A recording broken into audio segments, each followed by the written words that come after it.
నమస్తే, welcome to Liya news.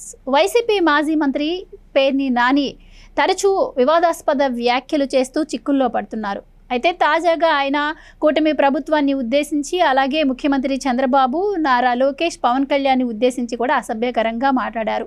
ఇవి చాలవు అన్నట్టు రాష్ట్రంలో ఏ అల్లర్లు జరిగినా కూడా అందులో కులాల ప్రస్తావన తీసుకొస్తూ దాన్ని లోకేష్ మీద రుద్దే ప్రయత్నం చేస్తున్నట్టుగా కూడా తాజాగా ఒక వీడియో బయటపడింది. ఈ నేపథ్యంలో ఆయనపై చాలా చోట్ల కేసులు నమోదు అవుతున్నట్టు కూడా తెలుస్తోంది. మరి ఇంత జరుగుతున్న పేర్ని నాని వ్యాఖ్యల్లో మార్పు రాకపోవడాన్ని ఏ విధంగా చూడొచ్చు? అలాగే మరి దీనిపైన కులమతాల మధ్య చిచ్చుపెట్టే విధంగా మాట్లాడినారు కాబట్టి మరి ప్రభుత్వం కూడా ఆయనపైన ఏమైనా చర్యలు తీసుకునే అవకాశం ఉందా? ఎలాంటి విషయాలు తెలుసుకుందాం. మనతో పాటు ఉన్నారు senior journalist doctor Durga Vadlamani గారు. నమస్కారం. నమస్తే అండి.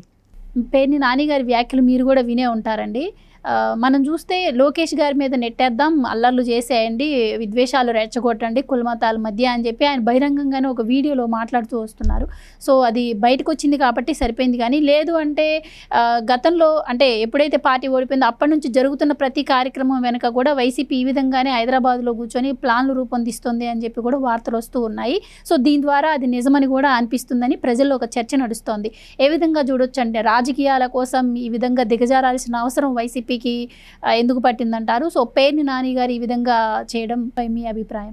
వాళ్ళు కొత్తగా పట్టడం ఏముందండి, వాళ్ళు 2014 నుంచి ఒక గ్రౌండ్ ప్రిపేర్ చేసుకున్నారు.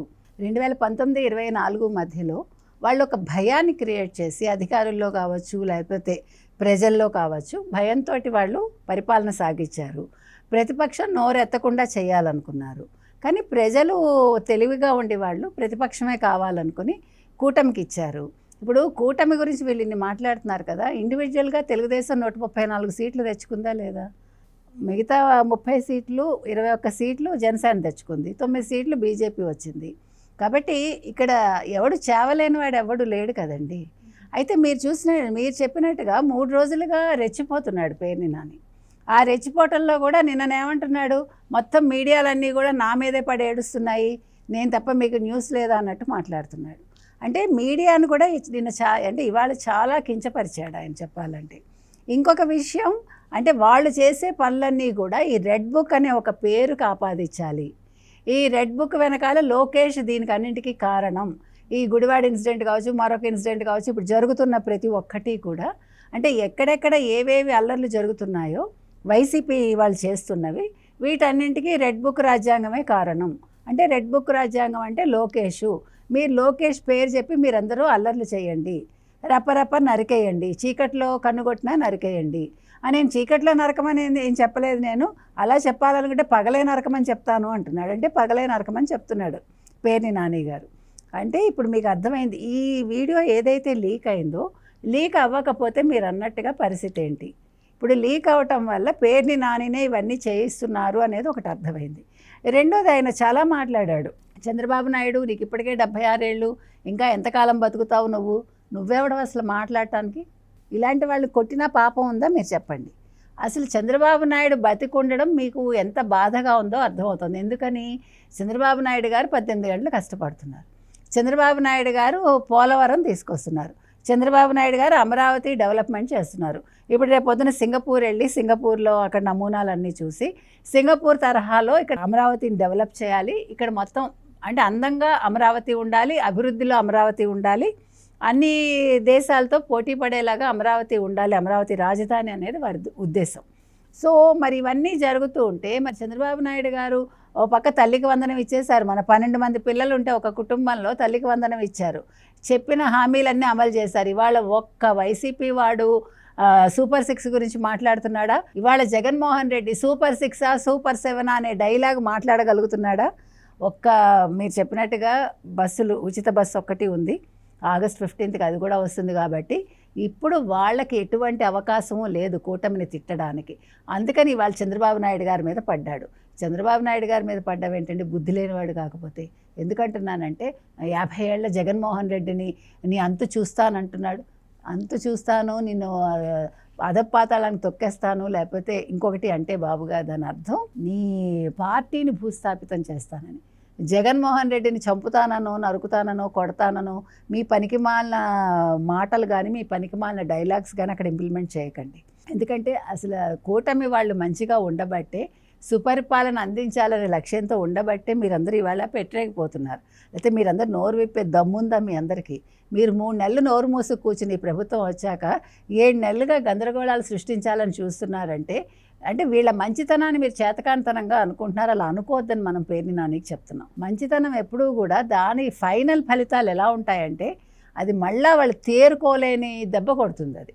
అది చంద్రబాబు నాయుడు గారు కొట్టక్కర్లా, లేకపోతే పవన్ కళ్యాణ్ కొట్టక్కర్లా, లేకపోతే లోకేష్ కొట్టక్కర్లా. అయితే పేర్ని నాని గారు ఫస్ట్ రోజు బహిరంగ సభలో మాట్లాడినటువంటి వ్యాఖ్యలకే ఇటు ఆడవాళ్ళ నుంచి ఏపీ ప్రజల నుంచి కూడా తీవ్ర వ్యతిరేకత వ్యక్తమైంది. కానీ ఆయన ఎక్కడా కూడా తగ్గకుండా మళ్ళీ నిన్న కూడా బాబు షూరిటీ భవిష్యత్తు గ్యారంటీ సభలో కూడా ఆయన మళ్ళీ అదే రకంగా అంతకు మించి వ్యాఖ్యలు చేశాడు.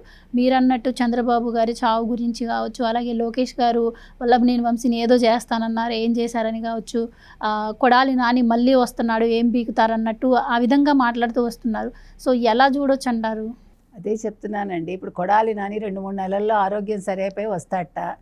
చెడ్డీతో తిప్పుతారా అని అడుగుతున్నాడు. మీకు అంత సరదాగా ఉందా వాడిని చెడ్డీతో చూడడానికి? ఎవరిని? కొడాలి నానిని. వాడి మొహమే చూడలేము. వాడిని ఎవడు చూస్తాడండి? దరిద్రం కాకపోతే ఏం మాట్లాడుతున్నాడు? అదేవిధంగా మీరు వల్లభనేని వంశీని 5 నెలలు జైల్లో పెట్టారు గారు అన్నట్టు మాట్లాడాడు. మీరు కూర్చుని మీరేం చేస్తారో చేసుకోండి. ఎందుకంటే ఇప్పుడు అందగాడు అనేసి అందగాడు కాస్త ఎట్లా తయారై బయటకు వచ్చాడో చూసారుగా. సో మీ జగన్మోహన్ రెడ్డి కన్ను పెడితే మీరందరూ సర్వనాశనం అయిపోతారు, అది గుర్తుంచుకోండి. అండ్ ఇంకోటి, నిన్న ఆయన ఇంకో పని కూడా చేశారు. అంటే ఆయన మాట్లాడిన మాటలపై వ్యతిరేకత వస్తున్న నేపథ్యంలో కొన్ని వీడియోలు కూడా ఆయన ప్లే చేసి చూపించారు. గతంలో పట్టాభి గారు మాట్లాడింది కావచ్చు, స్పీకర్ అయ్యన్న పాత్రుడు గారు మాట్లాడింది కావచ్చు, వీటిని కూడా ఆయన ప్లే చేస్తూ ఇంతకంటే మేము ఘాటుగా మాట్లాడామని కూడా ఆయన అంటున్నారు. సో ఏమండి, ఇప్పుడు మీకు దూషించటం వేరు, చంపేయమంటం వేరు. There is a difference. Okay, 80 ఏళ్ళు వచ్చాయి ఇంకా నువ్వు బతుకున్నావా అని అయ్యన్న పాత్రుడు అడుగుతున్నాడు ఆయన. అంటే ఏంటి, వైసీపీ వాళ్ళందరికీ వాళ్ళ కూటమి వాళ్ళందరూ చచ్చిపోవాలా? బుద్ధి ఉందా వాళ్ళందరికీ? అసలు ఏమైనా బుర్రలే ఎక్కడున్నాయి వాళ్ళందరికీ? అంటే మనుషుల్ని చంపేస్తారా మీరు? బతుకుంటే మీరు భరించలేకపోతున్నారా? వీడియోలు ఏమైనా ప్లే చేసుకొని ఇవ్వండి. ఆ సమయం సందర్భం ఏంటో తెలియకుండా మీరు స్ప్రెడ్ చేసినంత మాత్రాన ఏం జరగదు. ఇప్పుడు రప్పా నరకండి, లేకపోతే మీకు నేను వెనకాలన్నాను, ఇవే మీరు చెప్తారు. మీరేమంటున్నారు? చీకట్లో చంపేయండి, వెలుతురులో చంపేయండి, నరికేయండి. మీరు మాట్లాడిన దానికంటే అవేమీ ఎక్కువ కాదు. కాబట్టి ఆ సందర్భంలో వాళ్ళు ఎందుకు మాట్లాడారో, మీరు ఏం చేశారో మీరు గుర్తు తెచ్చుకోండి. వల్లభనేని వంశీ అసెంబ్లీలో ఏం మాట్లాడాడు, కొడాలి నాని ఎట్లా మాట్లాడాడు, ఎలక్షన్స్ ముందు మొత్తం వాళ్ళ వీడియోలన్నీ ప్లే చేశారంటే వాళ్ళు మనుషులైతే సిగ్గుతో చచ్చిపోవాలి ఒక్కొక్కడు. వాళ్ళు మనుషులు కాదు కాబట్టి ఇంకా నోరు విప్పి మాట్లాడుతున్నారు. అసలు వాళ్ళు నోరు విప్పే అవకాశం ఈ కూటమి ప్రభుత్వం ఇచ్చింది. అందుకు వాళ్ళు కృతజ్ఞత చెప్పుకోవాలి ఫస్ట్. ఎందుకంటే ఇంట్లో కూర్చుని మీరు అంట్లు తోముకోవాలి, లేకపోతే గిన్నెలు కడుక్కోవాలి. నేను నిజంగా చెప్తున్నానండి, ఒక్కొక్కడు ఈరోజు మాట్లాడుతున్నాడంటే అది కూటమి ప్రభుత్వం ఇచ్చిన స్వేచ్ఛ. ఈ స్వేచ్ఛని కట్ చేయమని మనం కూటమి ప్రభుత్వానికి చెప్తున్నాం. ఎందుకంటే వీళ్ళు కూర్చుని తిన్నదరక్క ఇప్పుడు ఎక్కడ రాజకీయం చేయడానికి ఏమీ లేదు, వాళ్ళ పార్టీని కాపాడుకోవటానికి ఏమీ లేదు. రేపొద్దున మద్యం కుంభకోణం అంతా ఆల్మోస్ట్ ఒక కొలిక్కి వచ్చింది. నిన్న విజయసాయిరెడ్డి కూడా నేను చెప్పేస్తాను అంటూ ఒక ట్వీట్ చేశాడు ఆయన, భగవద్గీతలో ఒక శ్లోకం కోట్ చేస్తూ. అంటే ఎవడు చేశాడో నేను చెప్తాను, నా కర్మ నేను పూర్తి చేస్తానని ఆయన చెప్తున్నాడు. కాబట్టి ఆ కర్మ ఏంటి, ఆఖరికి ఆ కర్త ఎవడు? జగన్మోహన్ రెడ్డి. కాబట్టి ఇప్పుడు జగన్మోహన్ రెడ్డి జైలుకి వెళ్తాడనే భయంతో వీళ్ళు చిందులు తొక్కుతున్నారు.